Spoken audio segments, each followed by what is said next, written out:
The Chair of the Wheat Ridge Planning Commission. I'd like to welcome everybody to our meeting for August 19th, 2021. Before we begin, here are a few notes about our meeting format. Tonight we will have planning commissioners and staff attending in person as well as members of the public. Based on current health guidance, we recommend commissioners and all those attending in person wear a face mask during the meeting. We're also broadcasting this meeting for viewers on Channel 8 and wheatridgespeaks.org. Members of the public who are not present and wish to make comments may participate virtually by joining through Zoom, either on a device or by calling in. The Zoom meeting information is provided on wheatridgespeaks.org. When it is time for public comment at the start of the meeting, we will first call on those who wish to speak in person, followed by anyone attending the meeting online and speaking through our Zoom connection. If you are speaking tonight online, please keep background noise to a minimum. If you do not plan to participate at all this evening, we recommend you simply view the meeting live by watching on Channel 8 or on wheatridgespeaks.org. We appreciate your participation in tonight's meeting. We hope to create a friendly and respectful atmosphere for public dialogue, and we appreciate your help in this process.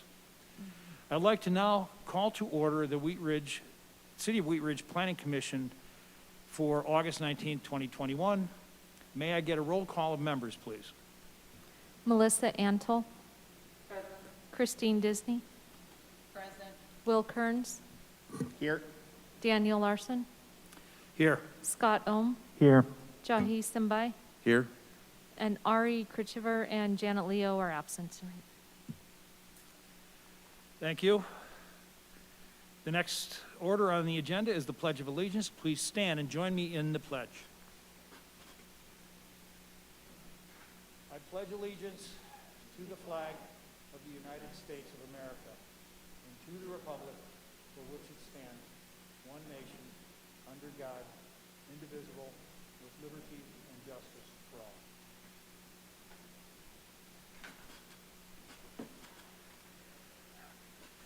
Now we will approve the order of the agenda. Is there a motion to approve the order of the agenda? Mr. Chairman, I'll move to approve the order of the agenda. Is there a second? I'll second. Let's call for a vote. Motion passed 6-0. Next item is citizen comment on the agenda item tonight. Tonight's meeting is a study session, and we have only one agenda item, the Lutheran Legacy Campus Master Plan. We will now welcome public comment on that topic. If you'd like to comment on this item, you'll have a maximum of 3 minutes to speak. Speakers may not donate their time. If you plan to speak, please give us your name, spell your last name, and share your address. We will not be taking public comment later, so now is the opportunity to speak. Is there anyone signed up to speak in person? Nobody has signed up. There are no persons signed up to speak in person. Is there anyone else from the public who would like to speak on our agenda items online, virtually? I'm not seeing anybody from the general public in the Zoom. There are nobody lined up online to speak. Correct. Okay. This is the last chance for public comment tonight.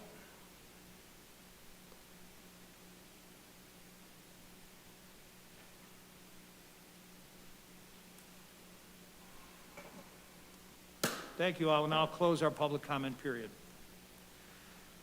Tonight we'll be in a study session on a single topic, an update on the Lutheran Legacy Campus Master Plan. First, we'll hear an introduction by staff, followed by an update presentation by the project consultant. Turn it over to Lauren. Thank you. Good evening. We're happy to be here tonight. We have the whole meeting just to talk about the Lutheran campus. It's been almost 3 months since we talked about the project with you all. It was back in May. We had a study session. And we've had a very busy summer since then. Lots of different public input in a variety of different formats. We summarized that for you in the memo.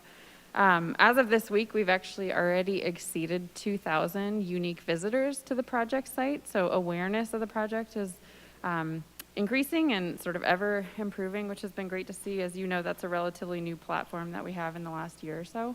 It's been well utilized. Tonight we'll be sharing a summary of the public input that we've received to date. We'll be sharing with you some of the conceptual plans that we have been seeking feedback on, and then an update just generally where we are in the process. Presenting tonight is Jay Rankins. He's a principal in charge with MIG. You met him in May as well. He's going to do the presentation, and then we'll have questions and answers. Also joining us tonight on the Zoom meeting is Stephen Chung representing SCL, so I'll add him into the meeting when we get to the Q&A as well, if we have questions for them. Thank you, Lauren. Thank you all for your time this evening. We're really excited to present to you all. We've made a lot of progress since we saw you last. What we'd like to do is give you a brief introduction. We're going to cover visioning and key themes, which is actually part of our phase 1 work. Then looking at preliminary alternatives, we actually had a large community meeting in this space nearly 2 weeks ago, I think it was. And then we had an online survey. So I guess this is 2.5 weeks ago, and then an online survey for another week. So we're here to provide that feedback to you and talk about some next steps. So I think everyone is aware of where the Lutheran campus is currently. It extends from Dudley on the west, portions of Allison Street and Court and Zephyr on the east, 32nd on the south, and 38th on the north.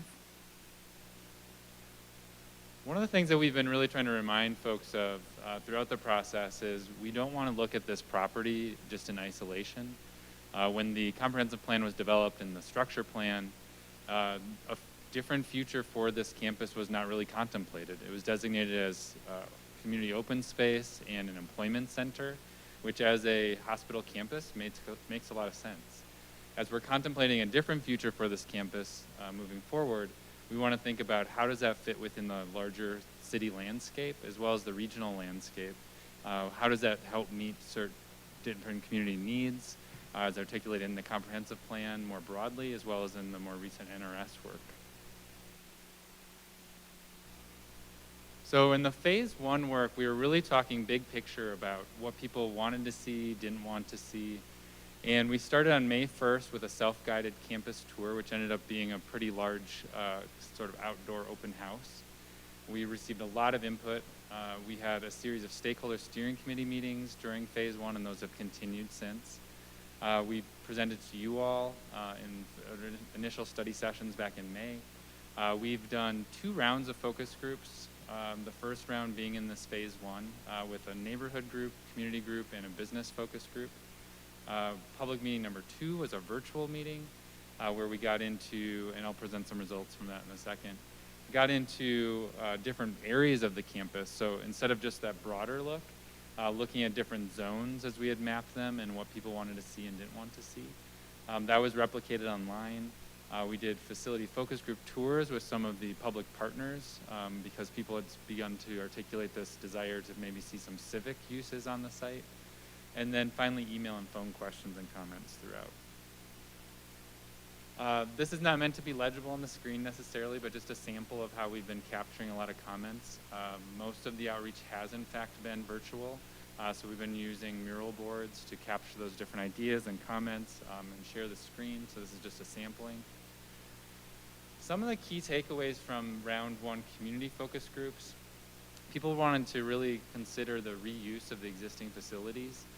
We heard a lot about the Blue House and the chapel, but also the existing hospital facilities, as well as the behavioral health facilities. And then I'll point this out as we move forward, but there is a medical office building along 38th on the northwest corner of the site, as well as the hospice along 32nd that are intended to stay. We also heard a lot of varying input about the transportation network, people wanting to make sure that maybe this actually becomes more walkable, more accessible and inviting, but worried that if there was a lot of additional vehicular traffic or vehicular connectivity created, that might create cut-through traffic through the neighborhood, as well as maybe additional congestion on 32nd and 38th. We heard about the natural features on the site, the great trees, the ditch, which I guess you could argue is maybe a man-made feature, but has a very nice natural appeal to it, and it's right along the kind of bluff midway through the site, which has about 50 feet of grade difference So really wanting to work with the site rather than come in and scrape it clean or just make it a flat site. And then finally, a lot of interest in community amenities of a variety of types, both facilities, outdoor spaces, parks and recreation opportunities, and things like farmers markets and community gardens. The business focus group was focused a little bit more on the land uses, talking about different types of housing, thinking about how those might fit within the larger neighborhood context that surrounds the Lutheran campus today. So thinking about how maybe that ramps up from the edges, becomes more dense in the middle, thinking about mixed use development and a variety of housing, including affordable housing and senior housing, looking at maybe having free public amenities, and whether that be privately provided amenities that are accessible to the public or actual public amenities, things that would draw folks from around the community to the site, particularly if we're going to have any sort of a commercial product or mixed use product, to make sure that that would be supported. And then finally thinking a little further ahead about implementation, that maybe there's opportunities with historic designations of one or more of the existing facilities for historic tax credits. Some of the common themes that we heard throughout all three included that density transition, this idea of creating a mixed-use environment. People really want to make sure that we're not competing with what's happening on Wadsworth and 38th, but also see that that doesn't necessarily provide today that walkable kind of downtown or Main Street environment that some of the surrounding communities have. So not trying to replicate that necessarily, but trying to do something that's complementary to those great commercial corridors we have nearby. Also looking at a variety of public amenities, I said, but also of housing for a diversity of people. So not only does that consider price point, but people have talked about different stages of life. So families, young professionals, seniors, so on and so forth. In our public meeting, which was virtual, that was in early June, we had about 50 attendees, and we went through a series of exercises looking at different portions of the site. So the map in the lower right shows zones 1, 2, 3, and 4 that we've created basically using the existing road network and the ditch. So zone 1 is on the west side of the campus. And when we asked folks what they wanted to see there, they indicated open space, duplexes, triplexes, and townhomes and single family homes. So basically lower density and kind of missing middle housing, and open space being the most desirable for zone 1. When we went to zone 2, which is where the existing hospital sits, along with the Blue House, the chapel, the North Tower as part of the hospital, the most recent expansion, and some parking, people indicated that their most desirable uses would be civic or office, retail or dining, entertainment, and apartments or condominiums being the most popular housing type for that area. Next, going to zone 3, people indicated civic or office, and this, in case you're not super familiar with the middle portion of the site, this is where the medical office buildings are located, just south of the ditch, in a large parking area. One thing to note, and I can try to remind you all this as we're stepping through the alternatives as well, those 3 medical office buildings are in fact controlled by a real estate investment trust. So they are sort of tracking with the process, but slightly different than the rest of the campus, which is owned by and controlled by SCL. So the most popular there were civic or office, retail or dining, open space, and entertainment. As far as housing was concerned, which were all 3 types were lower than those first 4 that I mentioned, apartments or condominiums were the most popular. And then finally, zone 4, this is where we have the behavioral health facilities, some parking, and the hospice care. People indicated open space again, and then single family homes and duplexes or townhomes, pretty closely mirroring what we were seeing in zone 1 as the most desirable uses. So overall, from phase 1, we're summarizing these key themes as really thinking about the history and legacy of the campus. This has been a contributory part of the landscape of Wheat Ridge, and people are, I think, not everyone maybe as quickly as everybody else, but they're understanding that this will be changing, And so as it changes, people want to make sure that it's continuing to be a really great asset for everybody across the community. Looking at this opportunity to create a center for the community anchored with civic and cultural uses. I think there's also an understanding that it can't all be civic and cultural uses, but I'll share this towards the end of the presentation. I've started to facilitate a discussion about what are those trade-offs. How much are you willing to give to get in certain regards?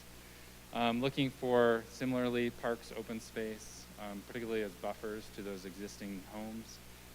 Both concern and desire for housing and increased connectivity, meaning that we're really hearing a mixed bag, honestly. So a lot of people saying that they don't want anything other than single-family homes, and maybe not even single-family homes on lots smaller than a quarter acre.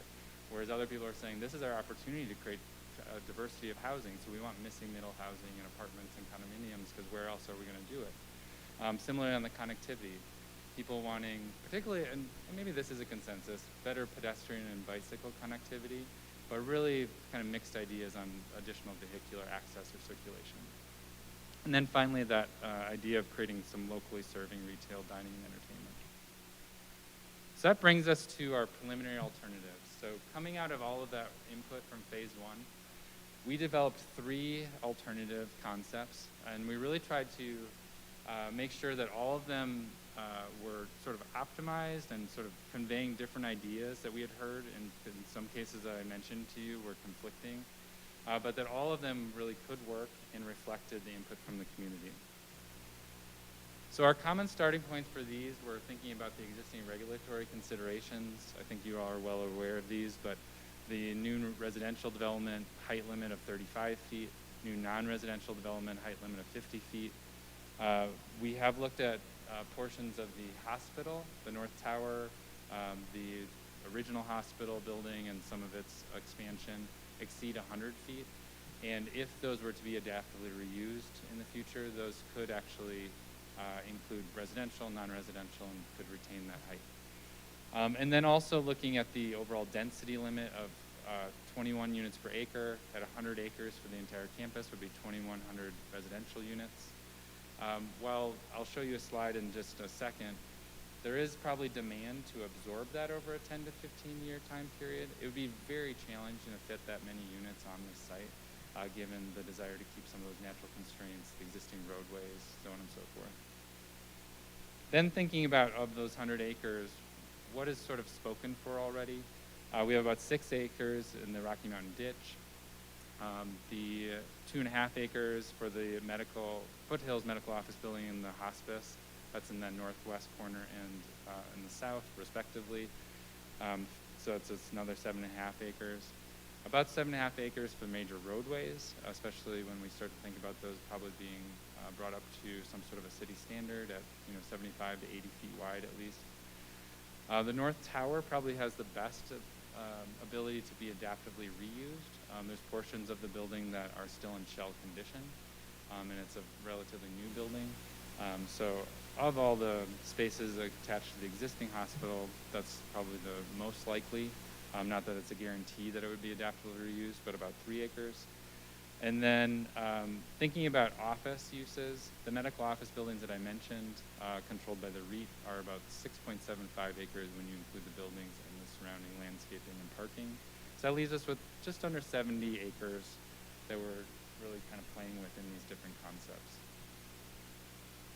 The market, as I mentioned, would support a wide variety of residential units, could absorb that full 2,100 units, although we're not approaching that in any of these 3 concepts.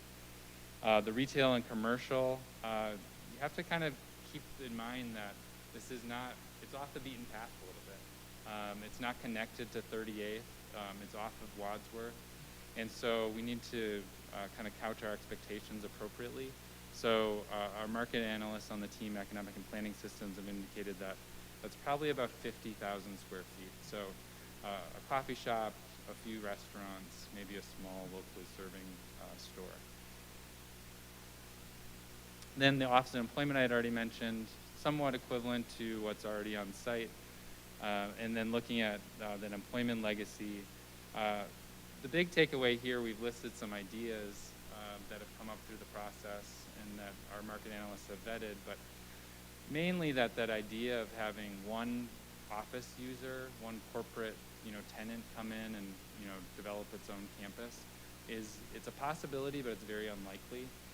So we want to continue to explore these other opportunities, but maybe allow for some flexibility should, one of those opportunities arise in the future.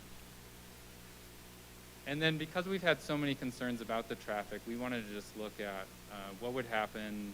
Let's say we've, a pretty intensive use that people have talked about is, multifamily or middle density housing. When you look at that compared to the existing conditions on the site, the number of trips generated during the AM and PM peak actually would decrease. So we just wanted to let people know that, so as they were looking at the different concepts, they weren't frightened by the new development kind of equating that inappropriately to more trips. So we know that in the next stages, you're basically going to see in 3 slides from now, land use bubbles on these different concepts. We know that we need to look at and assess, is there other kind of framework level infrastructure needed, particularly on the transportation side? Regardless, there will be recommendations in the plan looking at intersections and access, thinking about, avoiding that cut-through traffic through neighborhoods. How do we get more people out of their cars with transportation demand management? And then, as the community has expressed over and over again, improving that bicycle and pedestrian connectivity to and through the campus. And then, obviously, transit being another opportunity to get people out of cars. So our preliminary alternatives, we have 3. We're calling them just A, B, and C for simplicity. We have had quite a bit of outreach around these already in a pretty short amount of time. So we had a stakeholder steering committee meeting where we tested these 3 concepts and got input.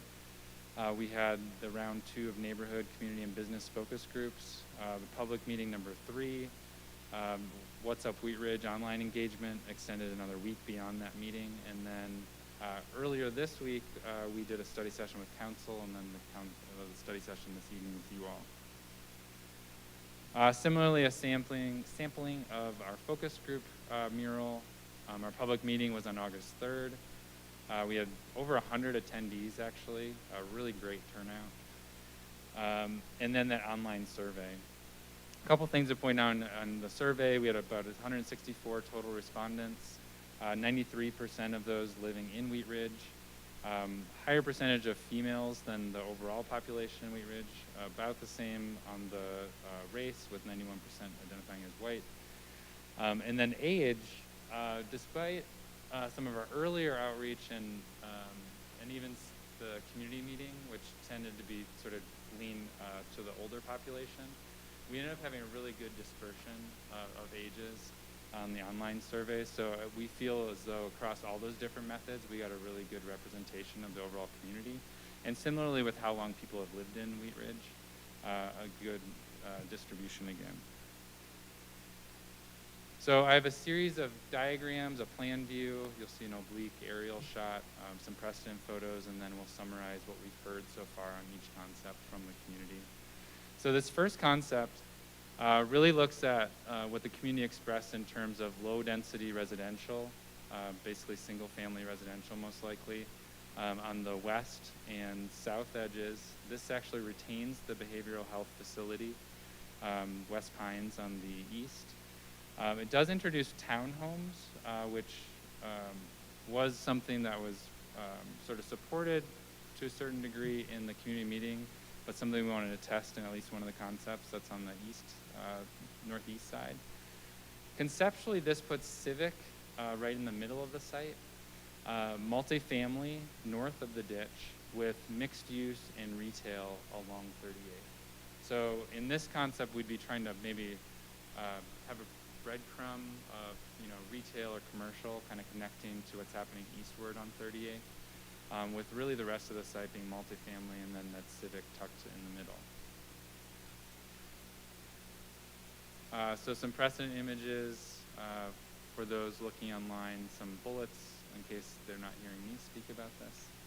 And then the oblique aerial shot is basically looking from above the cemetery. We're looking northwest across the site. Just another perspective here. And so what did the community express so far that they like and don't like about Concept A? People really like that in this concept we expanded that open space that's along the ditch. We added multiple park-like spaces along the ditch. They liked some people liked the large central civic space. Others actually said that they thought it might be too large, and we heard that they thought they might be inaccessible or maybe not feel as welcoming if it's tucked in the middle of the campus as it is today. Looking at other likes, diversity of housing types, and some people said they liked the mix of uses along 38th, while others thought maybe those were too intensive along 38th, particularly adjacent to the single-family homes to the north. Lastly, and this really, I guess, applies to all of the concepts because we did include a small amount of retail or mixed use in all. There was some concern that there's already vacancies in some of the commercial spaces around Wheat Ridge and relatively nearby to the campus, and so a concern about maybe cannibalizing from those or filling these new spaces before filling what we have already. Again, this is a 10, 15, maybe even 20-year prospect, so hopefully that won't be the case post-pandemic, but a concern that I wanted to know. Concept B looks at pushing more of those townhomes towards the edge, so really tried to create more of the middle density and even, kind of the higher to medium density housing on the site. Did include a pocket of low density residential where West Pines is today. And then has a smaller civic footprint and smaller office footprint, kind of using the ditch as an organizing feature. You could imagine some of that mixed use development, particularly on the south edge along the ditch, kind of orienting to the ditch as well and creating this really neat trail-oriented development. And then presumably there'd be some element of retail in the mixed use space as well. One thing that our market analysts have indicated is that mixed use, while there could be some expectation for some vertically integrated mixed use, more than likely it's going to be a horizontal mix with some apartments, maybe some commercial buildings, a small office building, but really trying to create some flexibility in that northern space. Again, the ditch as an organizing element, open spaces on the eastern and western edges oriented at 35th, and you can see that here. So really trying to think about those community spaces, which are about the size of a community park, about 5 acres apiece, being kind of something that would stitch the existing neighborhood to new development on the campus. And so what do people like and not like about this one? Again, some varying opinions about mixed use along 38th, some concern about the intensity there. Also some skepticism before we kind of helped define what the mixed use was, that any sort of vertical mixed use would even be feasible. People liked that the density seemed to be concentrated in the center with it stepping down to the edges. We definitely heard from some folks though that even stepping down to a townhome product was too dense for the site, particularly adjacent to the single family homes that exist immediately adjacent to it. And then some folks thought that this was too small of a civic footprint on the campus. Concept C, which probably has maybe just edged out Concept A overall in terms of what people are generally liking, and so what we expect is that a preferred concept framework plan level would emerge from mostly A and C with maybe some elements of B. But Concept C has low density residential or open space adjacent to all of the existing single family homes. It then steps up from the low density residential to a townhome product and ultimately to multifamily in the center of the site. And then actually attempts to use Lutheran Parkway Boulevard for a sort of a semblance of a main street. So obviously it would take some improvements to that access. It's that northeast access into the site. But looking at creating maybe It could be with adaptive reuse of the blue house being a component of that, but a series of smaller structures, kind of playing with that clay of the 50,000, square feet of retail to create a nice local destination for all of the neighborhoods around it. And then office and civic uses extending along 38th, kind of building along or upon that medical office building that would be remaining in the northwest corner.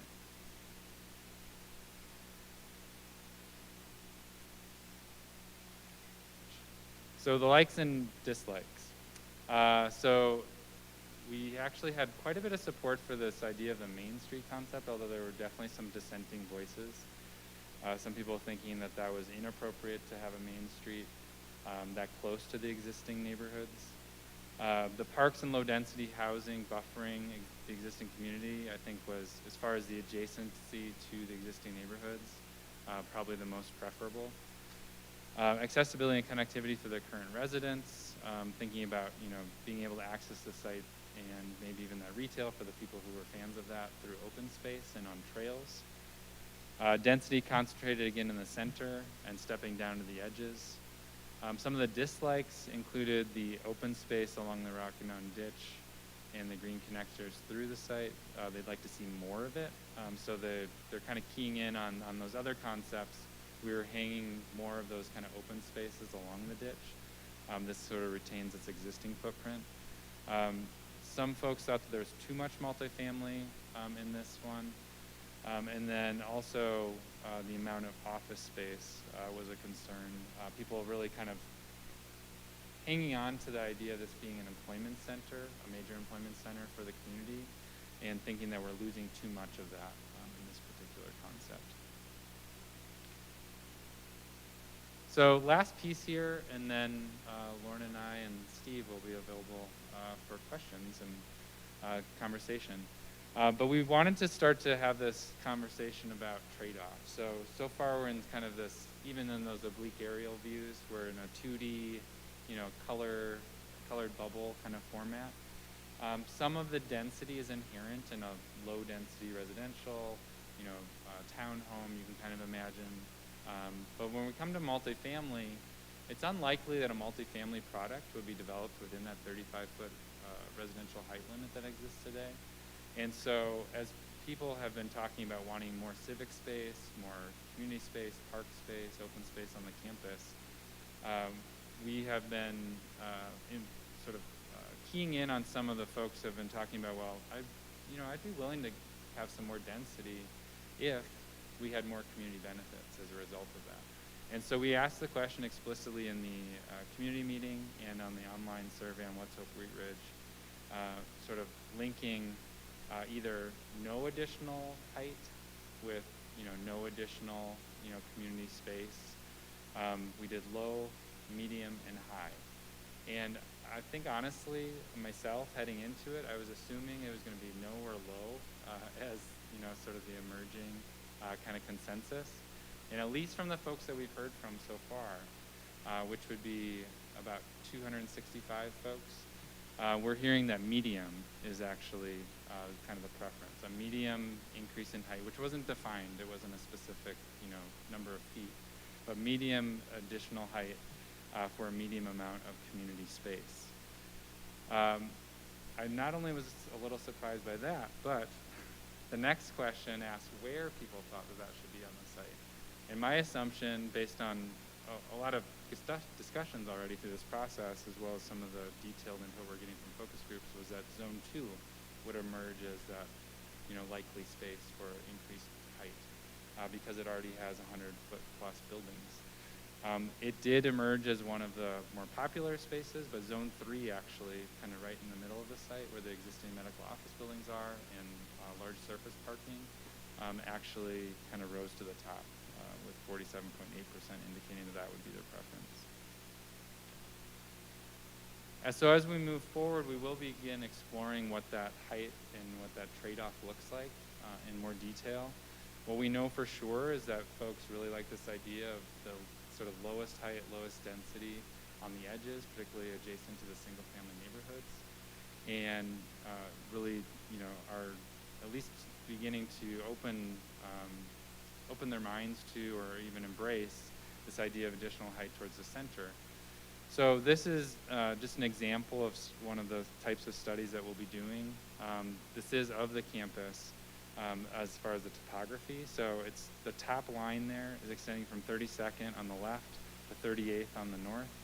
Actually extends into sort of the beginnings of the single-family neighborhood. And what it shows is that we have about a 50-foot drop across the site. As I said earlier, most of that elevation change is around where the ditch is. And so there's an opportunity, particularly as we look at the areas north of the ditch, but as the community has expressed, we'll explore south of the ditch as well, where we could actually not hide the height necessarily, but achieve some density there that wouldn't be felt nearly as much as if you're putting the height on the highest part of the site, or you're putting the height immediately adjacent to existing single-family homes. The next line down is basically the 32nd to the ditch, just zoomed in, and the bottom line there is the ditch to 38th. We'll be doing something similar, looking at different sections across in the east-west direction to think about not only from this kind of elevation view, but also from kind of the bird or the human eye perspective. What might the visual impact be of different types of development and different density of development on the campus? Last slide here with some additional considerations. Mentioned the height multiple times and this idea of tapering off. People really wanted to minimize the impact on the site edges, ideally having some sort of buffer there. A lot of interest, particularly here, I think it ramped up around the time of the community meeting, thinking about senior housing opportunities and maybe even transitional housing being a component of that. Looking at the site as a destination to attract visitors, and I think there it's not so much we want to make this a regional destination for people to come from far and wide, but that it's an asset still for the city of Wheat Ridge residents. Looking at preserving the historic elements of the site, I only mentioned a couple times, but we have heard in every single one of our conversations the community's passion for retaining the Blue House and the chapel, and then considering other facilities on the site or buildings on the site. Maintaining that small town feel, maybe incorporating some agricultural features such as gardens, and then finally looking at home ownership opportunities for younger residents. I lied. One more slide. Next steps. So our Planning Commission study session is happening right now. So looking at those following 3 bullets, we'll be developing a preferred development framework using all the input we've received in phase 2. We'll have another public meeting. That'll be public meeting number 4 on the preferred concept and plan recommendations. And then once we receive that input from the community, we'll adjust the framework, articulate some of those key recommendations even further, begin to tee up some of the implementation strategy, and document that in the draft plan and be before you all with that in a few months. So thank you so much.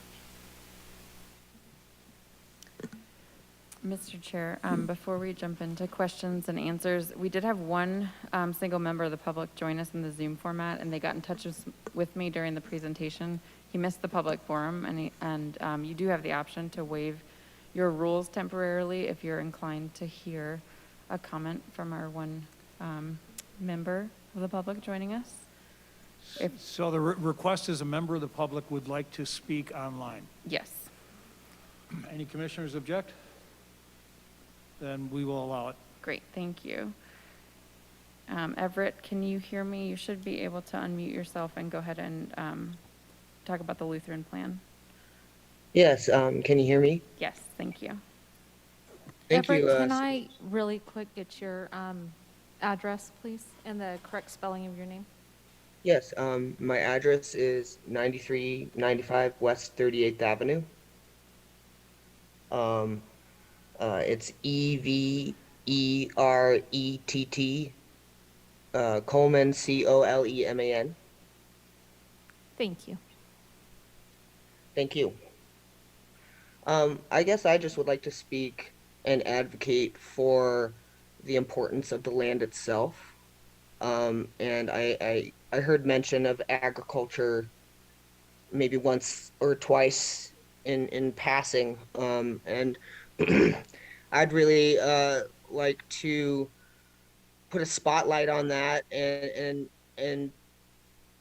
I just really value it as a community member. And I know there's a lot of community members that I've met here in Wheat Ridge that value the land and the agriculture. I've been a part of a workshop called Regenerate Wheat Ridge, and they've been teaching me about regenerative agriculture and how important it is um, to be a part of, maintaining some sort of like ecological um, protection in part of this land. I would like to see that um, be a piece of it. And I know that it would serve well with your plans in the fact that it brings community together in so many different ways. Um, I could really see that being a real asset to Wheat Ridge as a whole. I've been at the Happiness Gardens. It's beautiful. It's kind of a limited space, and I think there's ooh, it looks like you froze. We can still hear you. You're good. Okay. Um, but yeah, I'd just like to advocate for the land itself, because I know there's a lot of passionate Wheat Ridge community members um, that would be a part of that.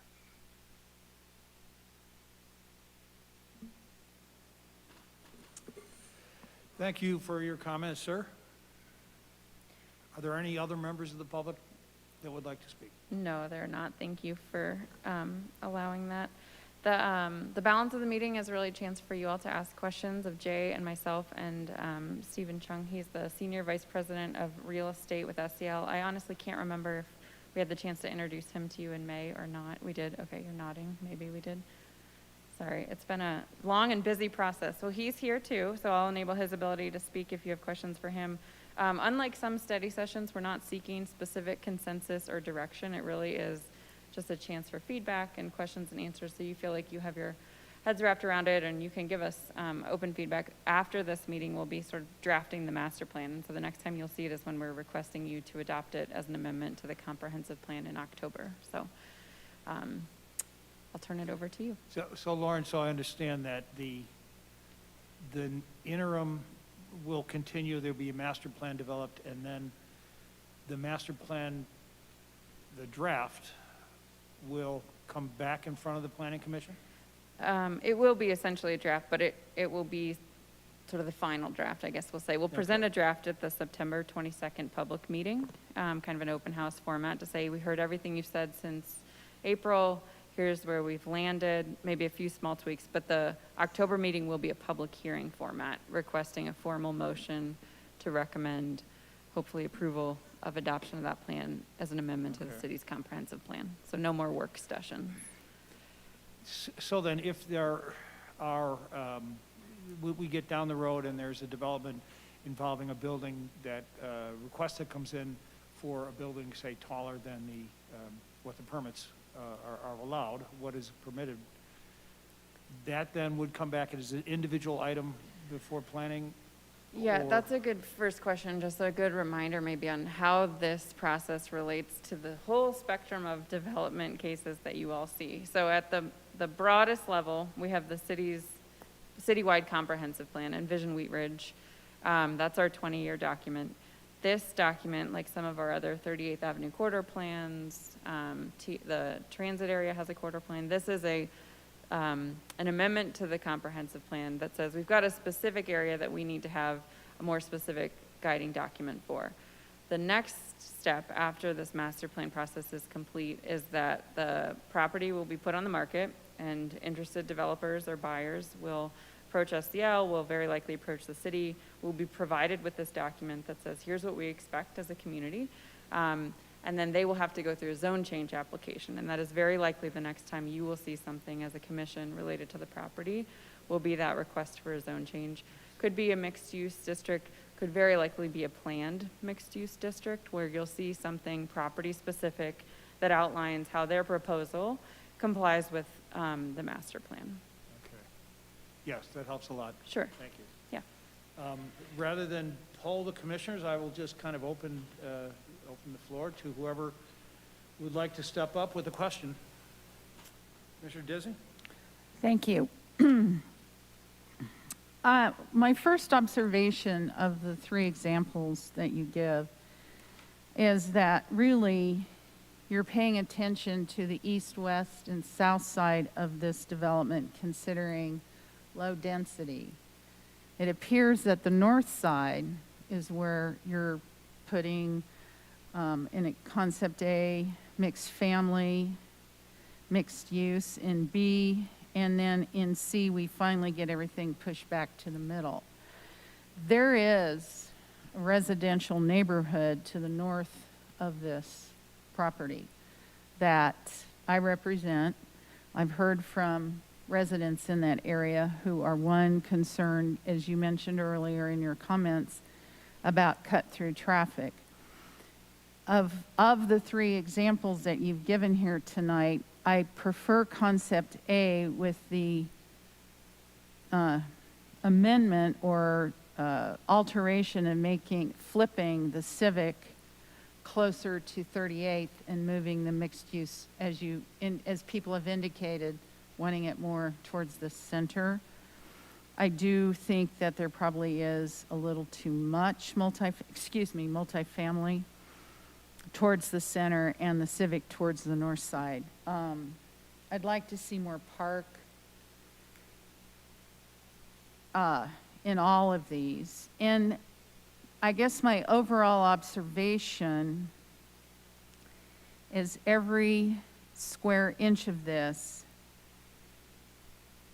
is housing, pretty much, or office buildings, and not a lot of green space and not a lot of attention to the agriculture concept, where I don't know exactly how that would manifest.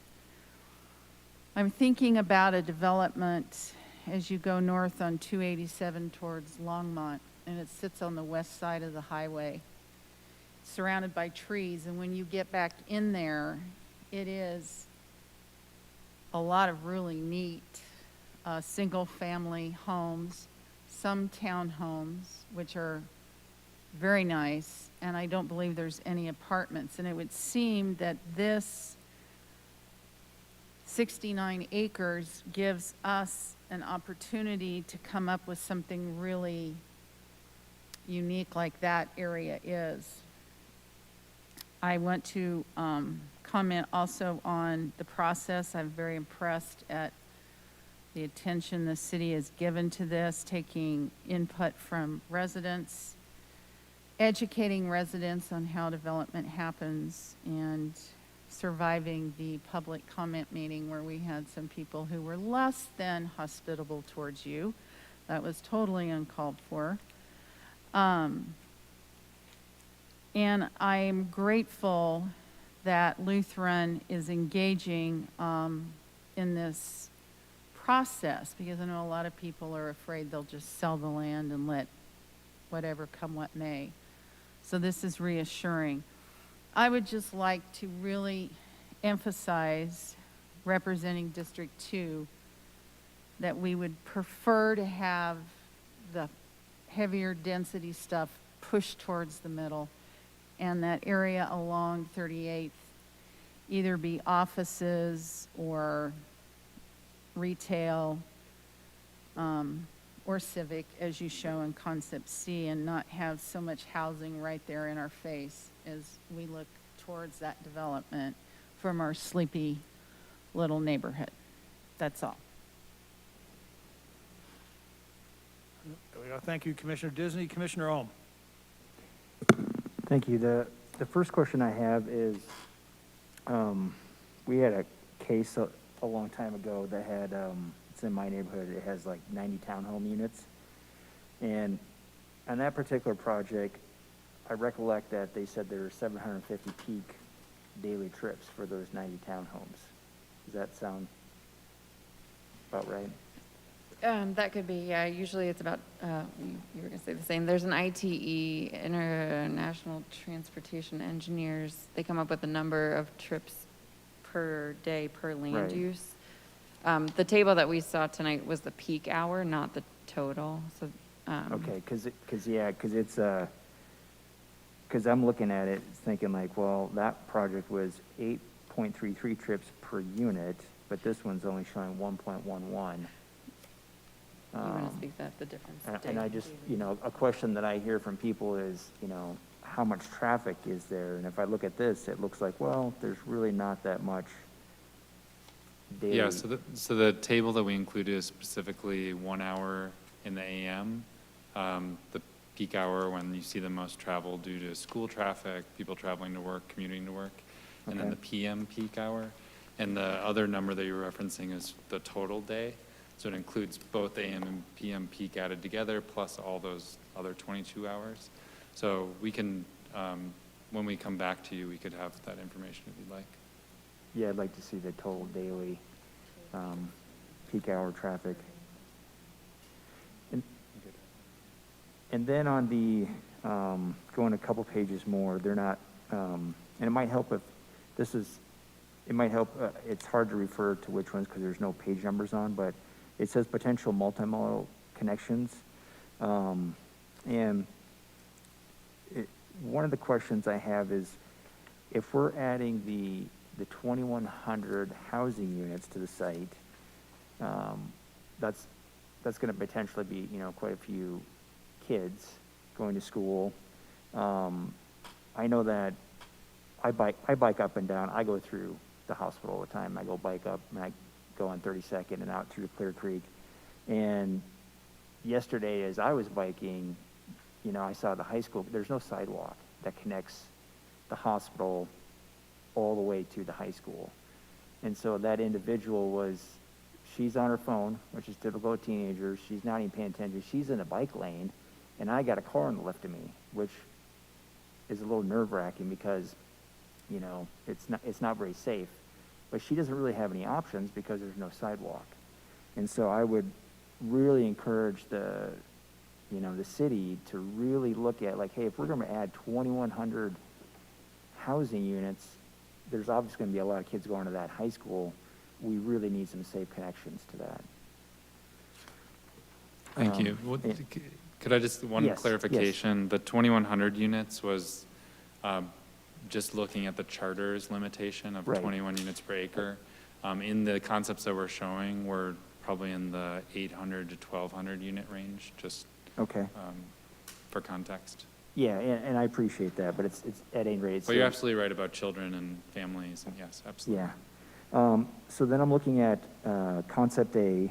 I would like to see if you could provide a total acreage for each category, for each concept. So I can kind of compare apples to apples and go, oh, this one has this much Yeah. park space or this much civic. Do a quick side-by-side Yeah, it's just a comparison. little easier to digest.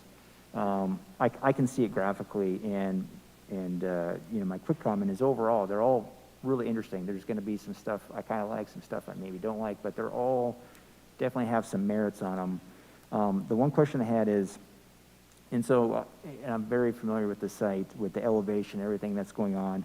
So I'm thinking, where on that Concept A, you're showing the multifamily, which is closer to 38th, and some pros might be that, are you thinking, because that's multifamily, that you're going to be reusing the hospital for residential units? Was that a So correct? in all three concepts, there's the possibility, we tried to make them work with or without retaining the existing North Tower building, the Blue House, and the chapel. Okay. Knowing that the city doesn't have control over what happens with those Right. facilities. But yeah, it was sort of one of the drivers, was thinking about that adaptive reuse of the North Tower. So as I'm thinking about that multifamily, some pros are definitely, obviously, that is the lowest part of the site. And so height, nobody really sees it. I live very close to this, just a few blocks to the north, and I can see the hospital a little bit. It doesn't really bother me as far as that height. But the other thing I'm thinking of is that if you're going to have that multifamily, that's going to be the highest density. I want to make some assumptions that maybe a good portion of those people might really want, multi-mode transit, getting on a bus station, and that where are you going to put those on the site that's going to make the most sense? Those people probably want to go to either 32nd or 38th. And typically that multifamily is probably going to if there's nothing on the ground, we're just looking at elevation, that multifamily is probably going to have the tallest building of the other ones. Of the And new so, structures. yeah, and so I kind of feel that I can see it being closer to 38 if we already have existing structures. We're repurposing those. And then the other, the pocket parks, and this is just my opinion, they're pretty small, 1.5 acres. Where I live, there's not a lot of parks where I can go to. I can go to Wilmer Davis and use that after school hours if I wanted to. It's a small area to the north. Otherwise, I can go to Discovery, which is all the way on Kipling. It's quite a long ways. Or I could go to Crown Hill, but there's not a lot of active areas, and so the 1.5 acres is pretty small. I'd like to rather see a larger park, which on some of the other concepts there are larger parks.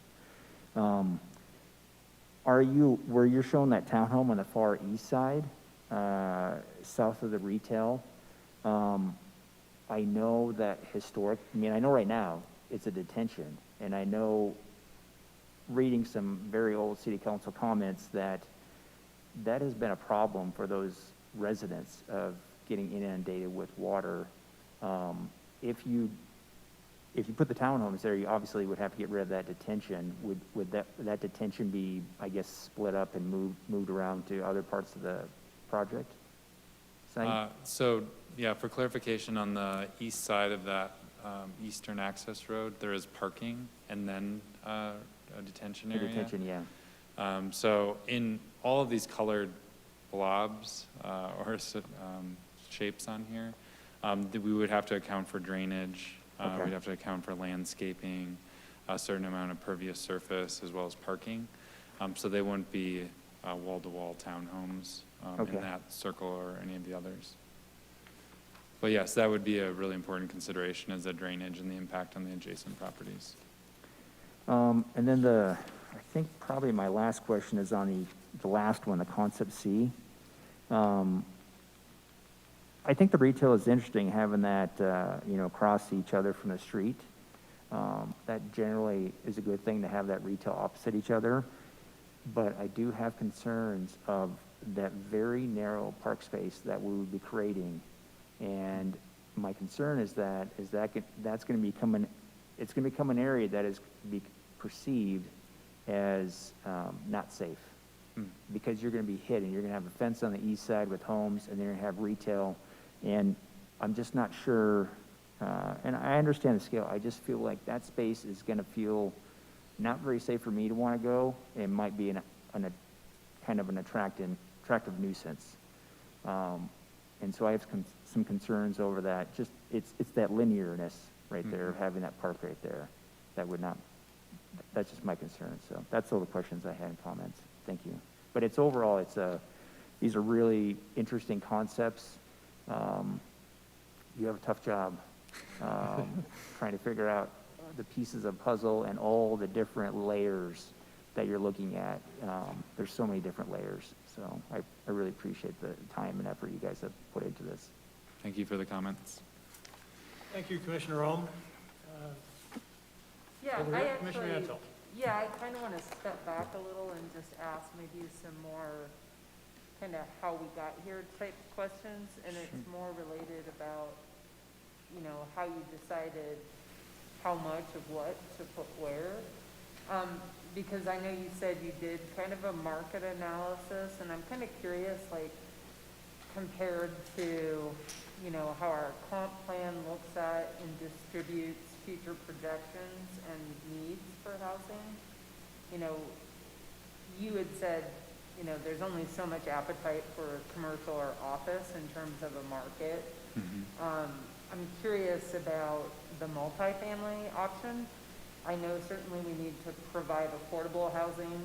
That sounds like it's more like a rental housing product. And so I'm kind of curious, like, I see a lot of apartments in Wheat Ridge, but I don't know this overall. Like, do we, you know, like, what's the occupancy rate of that to necessitate what we think is, you know, such a large portion of the site potentially being dedicated to multifamily versus the demand we see for townhomes or, you know, kind of aging in place housing or single family housing?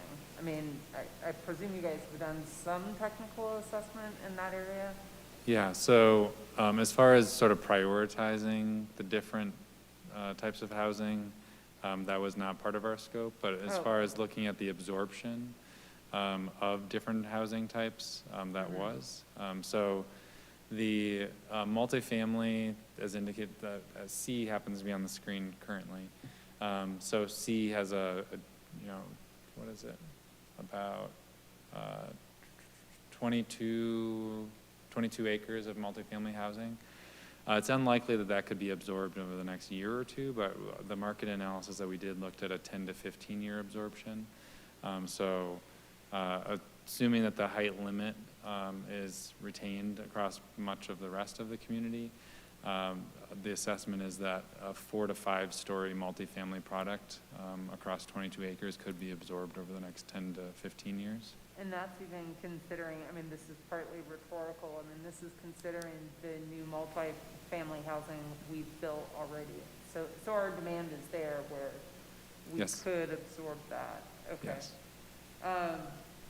You know, and I realize, like, at the end of the day, this is gonna be sold, and obviously the person is gonna wanna make a profit, but I'm just trying to, you know, like, do something that makes business sense for them, but I'm trying to get a sense of how do we best prepare and align this for what our community needs and kind of what our comp plan says. You know, and so then the second question is thinking about, well, how we distribute and allocate our future needs for housing. You know, so again, looking at all the housing we just built on 38th, the housing over at the corners, you know, and then is this the, you know, and this may be, again, beyond the scope of your project, maybe Lauren chime in on this, is, you know, like, so having such a concentration of housing here, is this kind of where we're seeing that demand? Or, you know, maybe it's speculative on my part, I'm just curious. Yeah, they're really good questions. So our comprehensive plan is a little out of date. We do expect that we'll probably revisit that in the next couple of years. It's dated 2009, so it predates a lot of the demographic shifts and the changes in the housing market that we've seen in the metro area in the last 10 years. So it's not particularly helpful in terms of that level of detail that you're asking about. What it does tell us is that we want to, you know, honor the character of established neighborhoods and sort of channel our growth to more appropriate areas, which this was not one that we were conceiving of at the time. Certainly since then, council has adopted policy documents that would call for a diversification of our housing stock. We do have a lot of rental units. About half of the city's housing stock of all types are rental. The 2020 census data, you know, is starting to roll out slowly, and this week they released some of the data on housing. Our vacancy rates of all housing types is less than 4%. I think it's like 3.2% across the city. So vacancy rates are incredibly low. There's just a huge market demand for housing of almost any type, not unique to Wheat Ridge, right? Sort of metro-wide, which is what we found in the market study. And I mean, anecdotally, almost any type of housing is needed. For renters and for owners. And then from a location standpoint, I think, you know, historically what we've tried to do, thinking about the market, backing up a little. So Wadsworth and 38th, we rezoned to mixed use districts because we knew that we needed a zoning that was more flexible to accommodate what the market was bringing us. So they're form-based codes where we know we'll get something that looks good, but we can adapt more easily to a residential versus a commercial land use and sort of market absorption. in doing that, we also, the Wadsworth corridor and our transit areas are actually called urban centers. It's a Dr. Cog, it's a regional term that says we are regionally trying to drive certain numbers of houses and jobs to urban centers. So it's along Wadsworth and it's near the transit area. Again, this wasn't contemplated at the time, but would be a really eligible urban center. And just from a practical standpoint, both 32nd and 38th are transit routes. So if we're going to add more housing, to have them in proximity to transit would be sort of a smart growth principle. So it would be appropriate. A lot of the questions you're asking are great because we didn't contemplate them before, which is why we're having to think about it more carefully now. But we do feel confident that showing this much residential is appropriate for what the community and the area needs. It's appropriate for the area in relation to other amenities and transit options. And, you know, we want to have a master plan that's realistic. So we don't want the site to sit forever. It's going to take 15 years. It's been 15 plus years to see Clear Creek Crossing start to build out from the point it was first talked about at this level. So we needed to be a little bit flexible to accommodate what the market shift might be in 15 years. But we do feel confident that this is pretty realistic, accounting for both our community needs and what we think the market will come to us with in the next couple of years.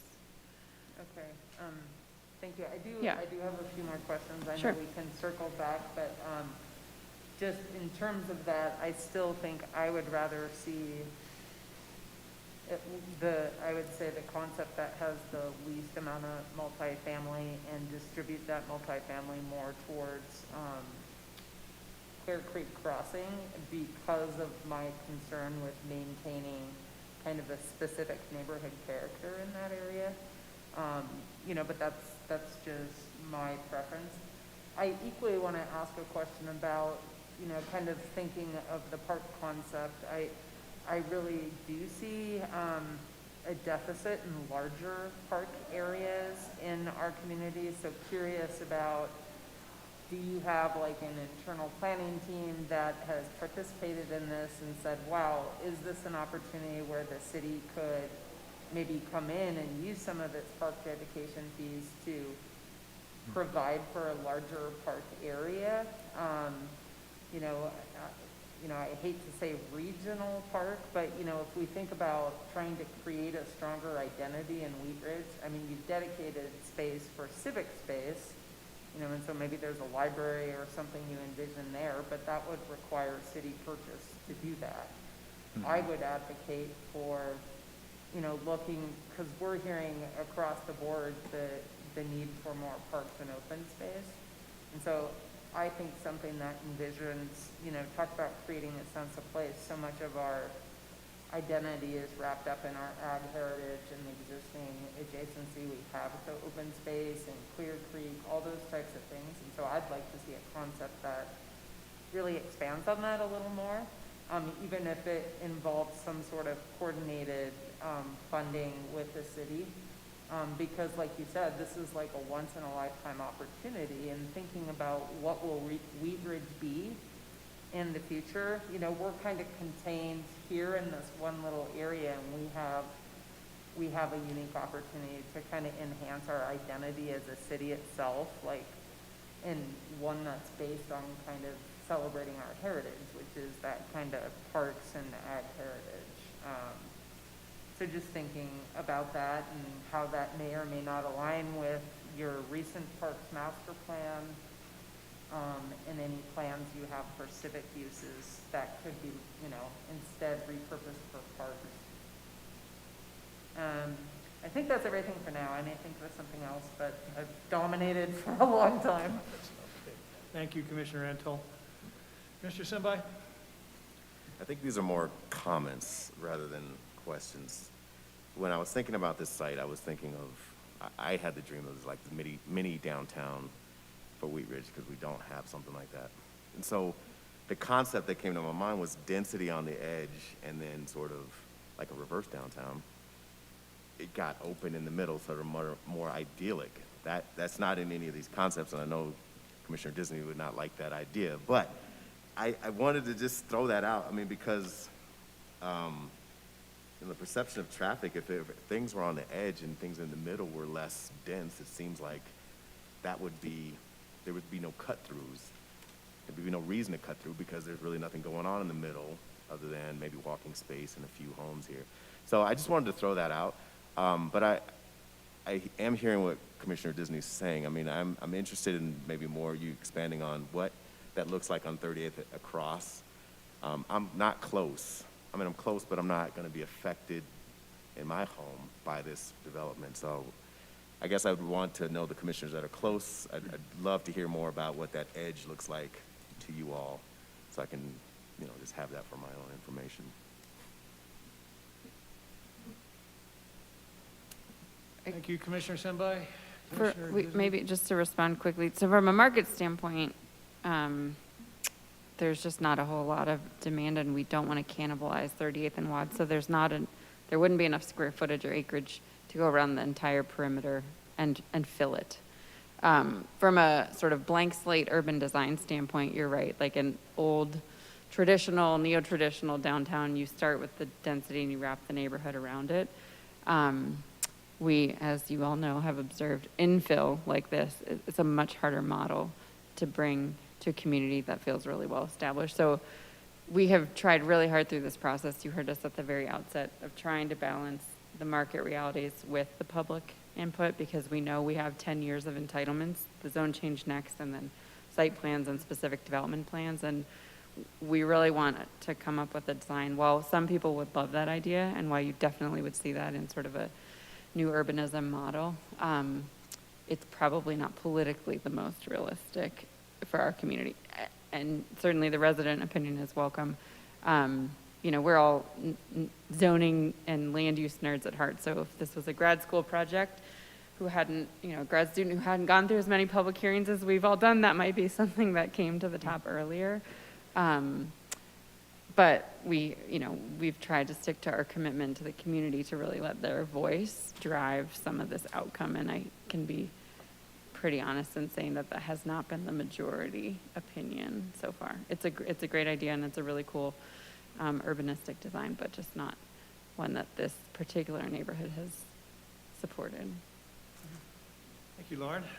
Commissioner Alm? Yeah, and I attend, I'm a landscape architect, and when I attend public commission planning commission meetings, that the biggest crux of anything is always about buffering, especially when you have, single family, residential housing and what's going to go next to it. That I can see the merit of what you're saying, but to propose anything that is going to be, really tall next to that, it's going to be a really impossible mountain to climb.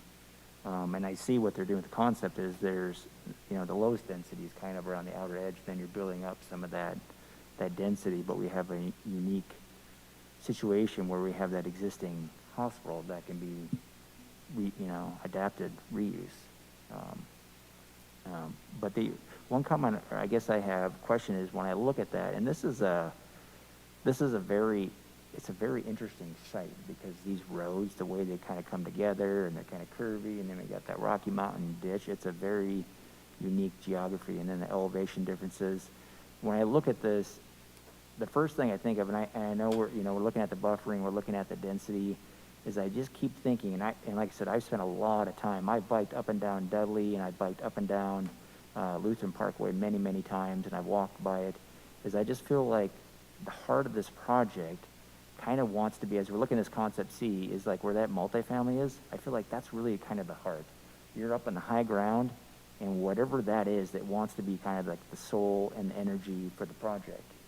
I don't know what that is. I don't know if that needs to be like, a civic center that has, and I don't know, maybe that needs to be more like a mixed use, like a true mixed use with it, maybe a little bit of retail, a little bit of civic, and maybe some higher density housing. But I really feel that like that is really kind of the heart, and everything else kind of gravitates around that area because it's right there in the middle of everything. There's two roads coming together.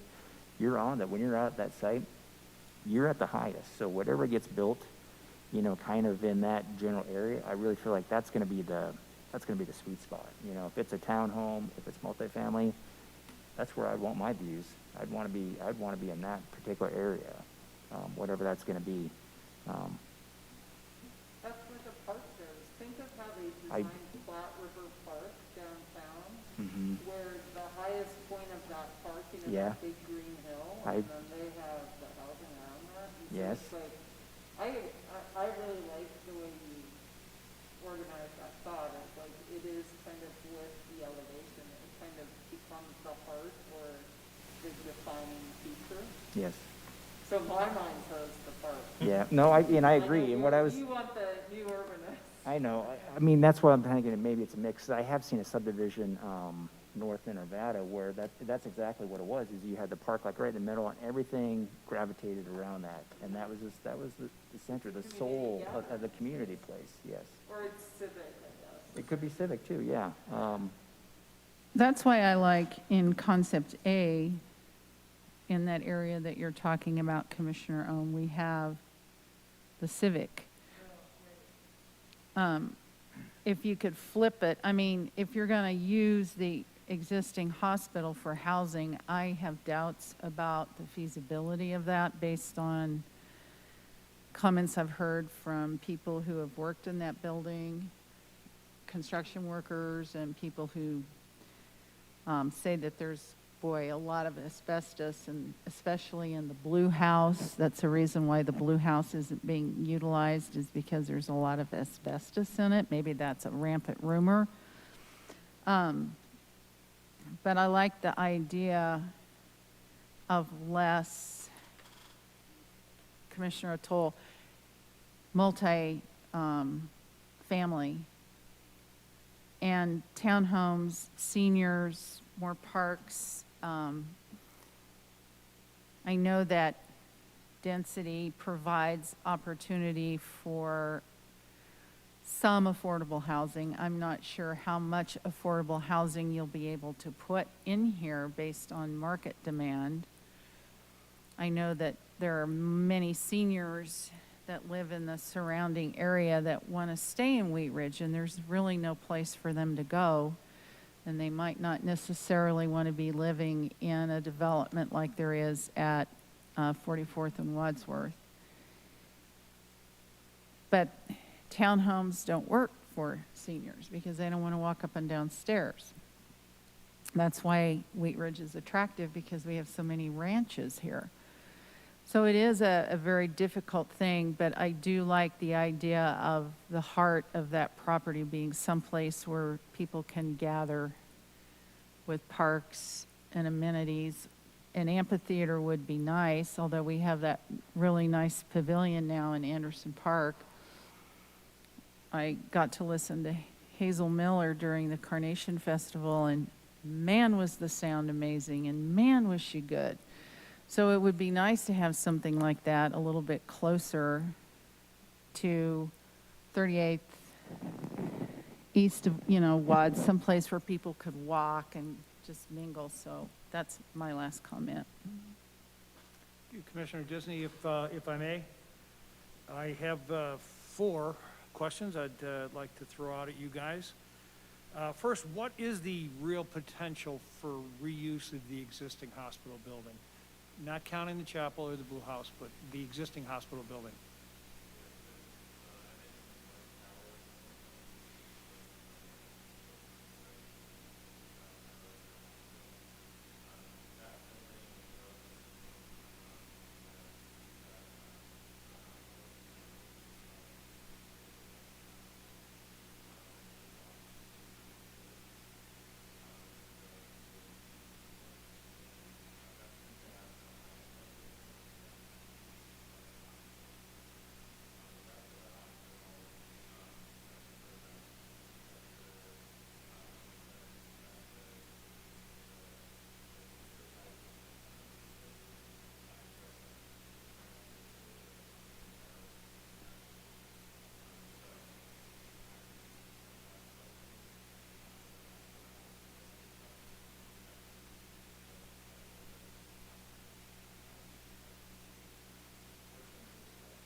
would you say that in terms of square footage, about half is the north tower?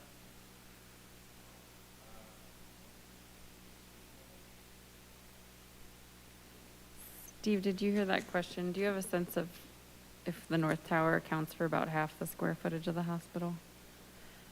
If you know it, you can unmute. Yeah, no, I think it's roughly about a third of the total square footage of the hospital. Okay. But I mean, it's a significant part, and it's important. I couldn't hear what was said earlier, but a good deal of portion of that is currently shelled space as well.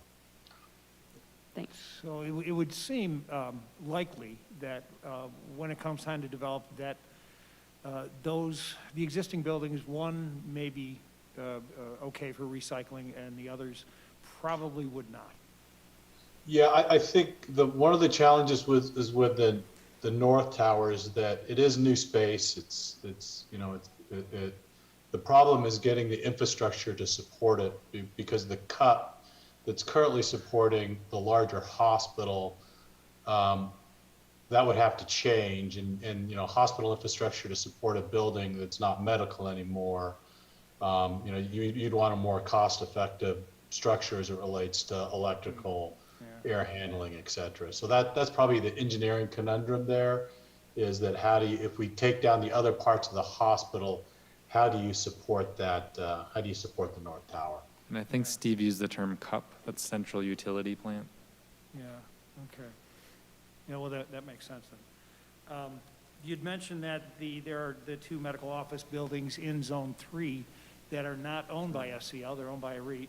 There's 3 of them, yes. How many? 3 medical Three of office them, buildings right, there. Right, the ones most people are familiar with. Mm-hmm.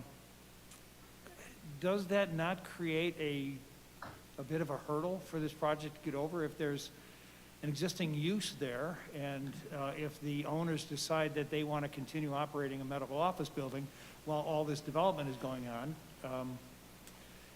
a potential developer would look at that as I don't know, an empty space, a sort of a difficult thing to get around.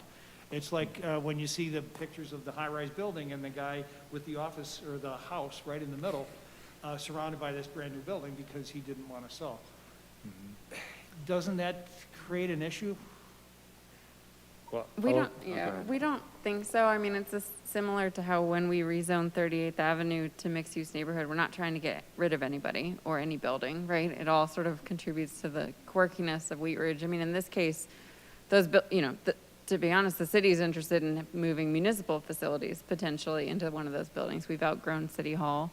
From a developer's standpoint, they would welcome the fact potentially that there are buildings with tenants already in them, or buildings that are already built or could be occupied. So it's ever evolving, right? This is a 20-year plan, and it's going to take even longer to sort of have its first and second and third iteration. So it's certainly a consideration because there are scenarios where they go away potentially and scenarios where they stay, and we don't have a crystal ball, but we're accustomed, I think, especially as an infill community, to sort of working with what we've got and knowing that that group doesn't need to decide it, now or immediately, sort of what their plans are.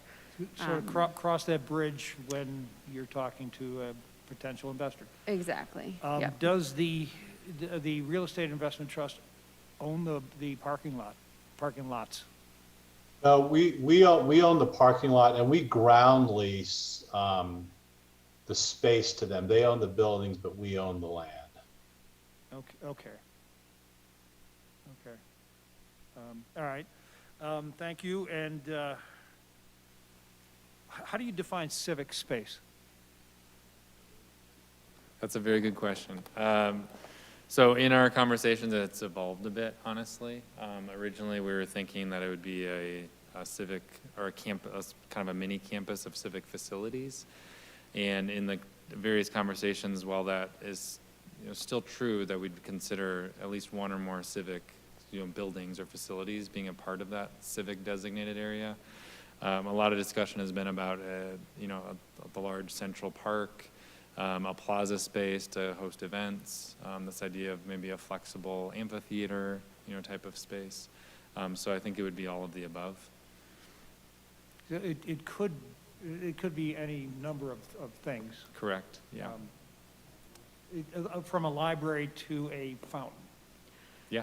Yeah, absolutely. cultural, gathering, government. Performing art. Yeah, Okay. your comment and discussion earlier about really wanting the site to have sort of placemaking and center of gravity has definitely been a theme from the general public and from our sort of development and business focus groups. So that's when Civic kind of evolved into a more exciting version of Civic, but could likely include all of the versions, yeah.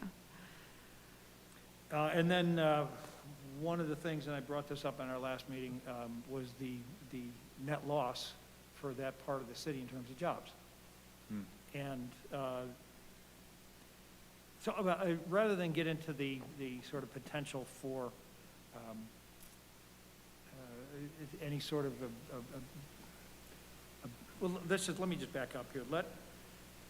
When you guys look at market dynamics and you look at potential down the road, and we hear so much today about how the pandemic has sort of cratered the office market, is there any potential for new office space to attract customers?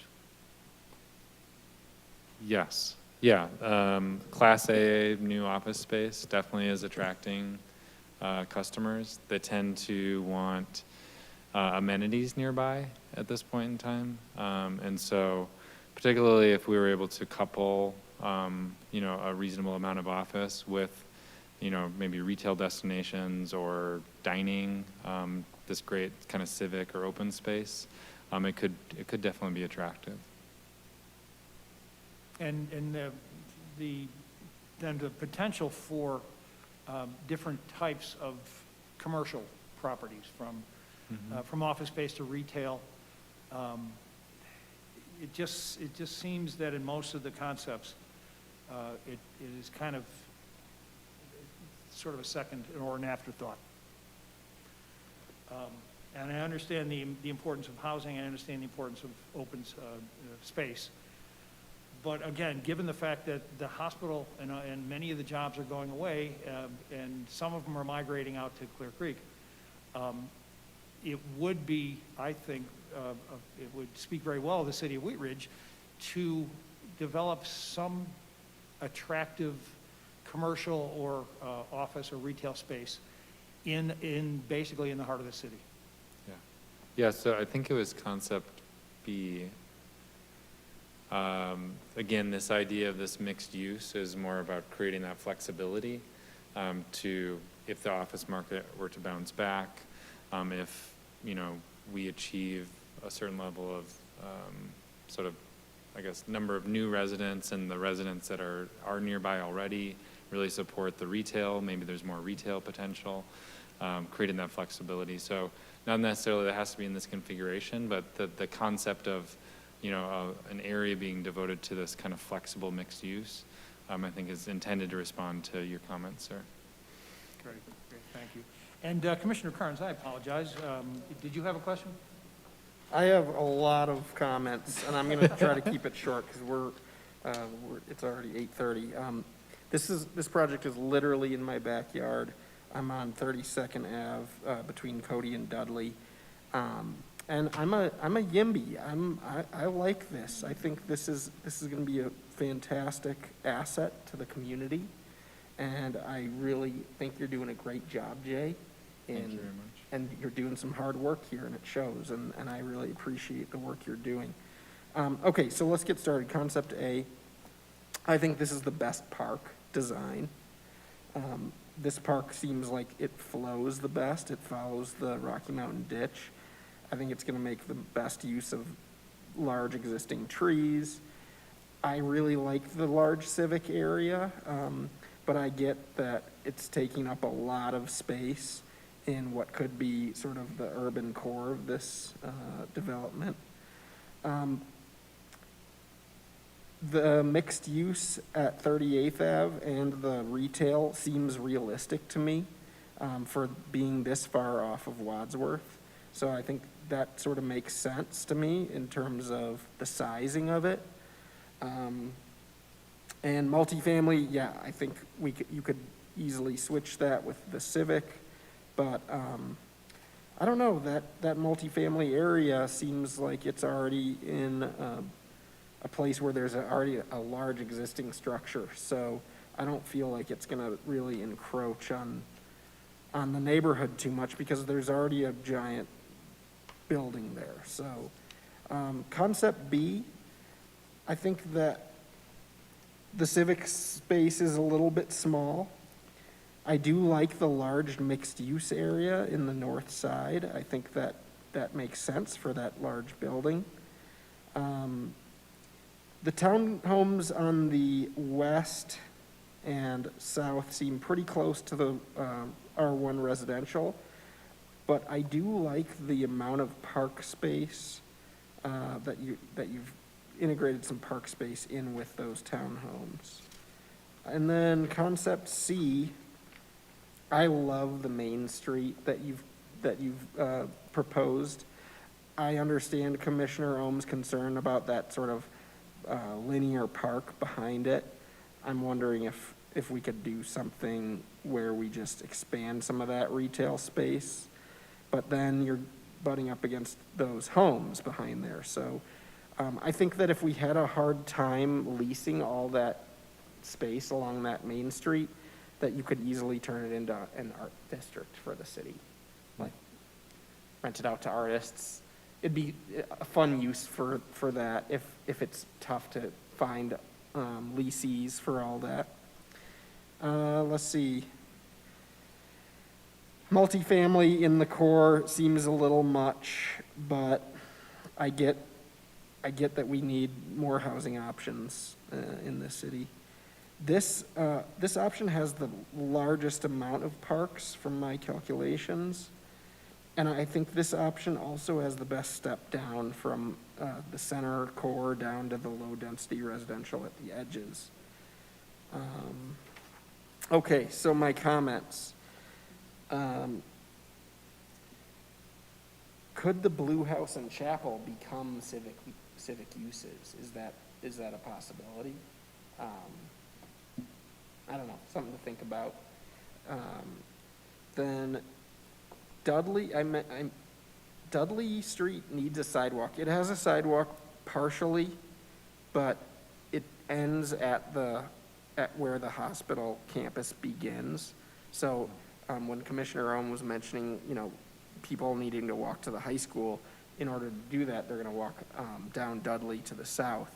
And there's no sidewalk currently, but maybe one could be built as part of this development. Mm-hmm. And then my other comment is about the roadway connections to the south from this campus to 32nd Ave. 38th Ave gets 2 connections, and it sounds like both of those could be signalized. However, all the traffic going south gets collected into one access point, Lutheran Parkway. And to me, it seems like, now we have to have another signal or we have to put a signal on 32nd, which I know a lot of my neighbors don't want. At the same time, my neighbors also don't want the grid connections, which I'm more in favor of because it would disperse traffic and give people more of an option of how to access this site without necessarily everybody congregating at Lutheran Parkway and 32nd Avenue. So I know that the transportation connections aren't part of this study as of yet. Yeah. It sounds like we need to pick a concept and then we're gonna do the transportation planning. So just, I guess my comment in feeding into that is, please look at connecting to the grid on 32nd and not just collecting everybody, all these 2,100 units potentially into this one southern connection. I know it might be unpopular, and I know it might be sort of politically, probably politically unpopular with some of my neighbors who live on these probably great dead-end streets that have no traffic, but if we want to avoid a signalization on 32nd Ave, it seems like a no-brainer to just connect to all these streets, connect to the grid, and disperse traffic. So If we cannot connect to the grid, can we connect pedestrian connections to the grid? So that's my other comment is if it's really unpopular to connect up this grid, let's make sidewalk connections so everybody so it's easy to access this development on bike and on foot. People can easily get out to 32nd Ave and out to Crown Hill Park. And I think that's all I had. Thank you, Commissioner Kern. Commissioner Holm? I got two last questions. Do you know, are you keeping the Rocky Mountain Ditch pedestrian crossings, or are you allowed to make new pedestrian crossings? I think ultimately that would be up to the developer and the Rocky Mountain Ditch Company, but we're presuming that they would be retained and maybe even enhanced. Okay, because if they're open to that dialogue, I really would like to see further dialogue beyond this project to have other pedestrian crossings, just for a pedestrian connection, because like if you go further along like 32nd, there's some neighborhoods that could easily cross the pedestrian. I live off of like Allison Street. I can see my house on this map here, but there's like the neighborhood to the east of this project, so south of 38th. When you're on 32nd, you can't cross over across that ditch, and so to get out of the neighborhoods to the east of this, you kind of have to go all the way to Wadsworth to come all the way around and go on 38th to get access. And just to have a pedestrian crossing would be huge. But I think that would be maybe an opportune time to have that conversation with the ditch company. And then the other comment I have is anybody familiar with McGregor Square down by the Rocky Stadium? Maybe not. Well, I went down when the All-Star game was in town, and they had kind of an open house. Yeah, I like it. It's a really interesting project. If you haven't checked it out, please do. And the reason is because what they've done is they've really done a good job of designing space. They made these buildings separate, and you can just feel that energy is like in the middle. They have like this little grass amphitheater, and then you're watching the TV. I think it's just a really interesting space of how they've made that space work, and it's like energized, and you kind of want to be a part of that space. I think that'd be an interesting idea. Not as tall, obviously, as what they have it, but just something like that where you're really creating a space that is energized. Thank you. So I'm anticipating a request for a 3-story high television screen.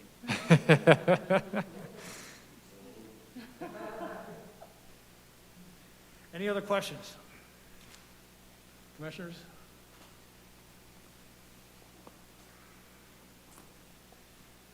Well, we can wrap this section up. Move on to our next item. The next item is new business. Any other, this was new business, wasn't it, for our study session? I'm sorry. That's okay. Let's do old business. Is there anything from staff that we'd like to discuss? The only thing I wanted to share with you is a preview of our schedule. We have a lot of land use cases that we're working on right now, sort of an immense amount compared to the beginning parts of this year. So we do expect to utilize both meetings in September, the 2nd and the 16th, and very likely both meetings in October, which would be the 7th and the 21st. It's a variety of quasi-judicial cases and I think 3 code amendments, and the master plan. So we'll be busy before the holidays. And the draft master plan was September?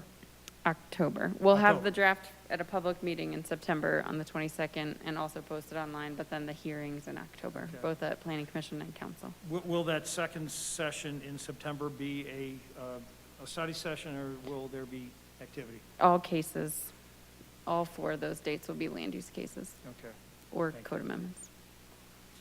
Well, I guess the quiet summer is over. Your quiet summer, your summer sabbatical has ended, indeed. Any other comments from our commissioners this evening? Hearing none, we will adjourn the meeting. Can I ask for a motion? Motion to adjourn? Second? Let's go for a vote.